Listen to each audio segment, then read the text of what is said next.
So hello guys, this is doctor Vivek, hope you fine. Guys, आज मैं बात करने वाला हूँ आपसे एक इंपॉर्टेंट डिसीज के बारे में। वीडियो को पूरा देखना और चैनल पर नए हैं तो सब्सक्राइब करें। Guys, this is celiac disease. And celiac disease उन पेशेंट्स में देखने को मिलती है जिनमें होता है ग्लूटेन इंटॉलरेंस। गाइज, आपने एक शब्द सुना होगा, लैक्टोस इंटॉलरेंस। ये उनमें होता है जो डेयरी प्रोडक्ट्स कंज्यूम करते ही कुछ एलर्जिक रिएक्शन शो करते हैं। गाइस, जैसे कि nausea, vomiting, diarrhoea, constipation, abdominal pain, ये कॉमन सिम्टम्स हैं। तो वैसे ही सिम्टम्स आपको सीलियक डिसीज में मिलेंगे जब ग्लूटेन कंज्यूम होगा। Gluten is found in barley, राई, ओट्स एंड व्हीट। तो जब भी पर्सन व्हीट की रोटी खाएगा, मतलब गेहूं की रोटी, या राई, ओट्स या बार्ले कंज्यूम करेगा, तो उसमें कुछ एलर्जिक रिएक्शन शो करेगा।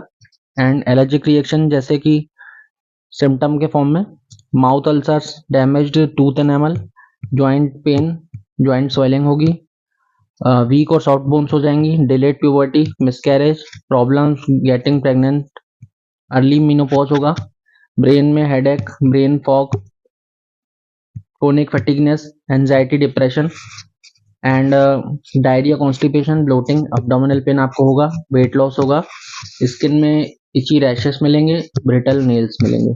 तो यहाँ पे स्किन कंडीशन देखने को मिलती है डर्मेटाइटिस हर्पेटिफॉर्मिस, जिसमें लाल लाल चट्टे आपकी स्किन पे हो जाते हैं। सो गाइज, यहाँ पे स्मॉल इंटेस्टाइन में क्या चेंजेस देखने को मिलेंगे? जो नॉर्मल विलाई होती है वो फिंगर लाइक प्रोजेक्शंस होते हैं। एंड यहाँ पे जो सीलियक डिसीज का पेशेंट है उसमें विलाई डैमेज हो जाएंगे या फिर विलाई की एट्रोफी हो जाएगी। विलाई क्या करता है? न्यूट्रिएंट अब्जॉर्प्शन में हेल्प करता है, डाइजेशन को इम्प्रूव करता है, सरफेस एरिया बढ़ाता है स्मॉल इंटेस्टाइन का। गाइज, यहाँ पे ये जो इमेज है दिख रही है आपको, ये है डर्मेटाइटिस हर्पेटिफॉर्मिस की इमेज, जिसमें लाल लाल चट्टे आपको स्किन पे दिख रहे होंगे। तो ऐसे सेम चट्टे आपको जब आप ग्लूटेन कंज्यूम करेंगे, अगर आपको ग्लूटेन इंटॉलरेंस है, तो उस ऐसे ऐसे चट्टे आपको आपकी स्किन पे दिखेंगे। तो इसका ट्रीटमेंट क्या है गाइज? आपको ग्लूटेन फ्री डाइट लेनी पड़ेगी। बिल्कुल भी ग्लूटेन कंज्यूम नहीं करना है आपको। सॉसेस, सूप्स और ये जो प्रोसेस्ड फूड होता है, चिप्स, ये इसमें भी ग्लूटेन हिडन फॉर्म में होता है, तो आपको बिल्कुल उसको अवॉइड करना है।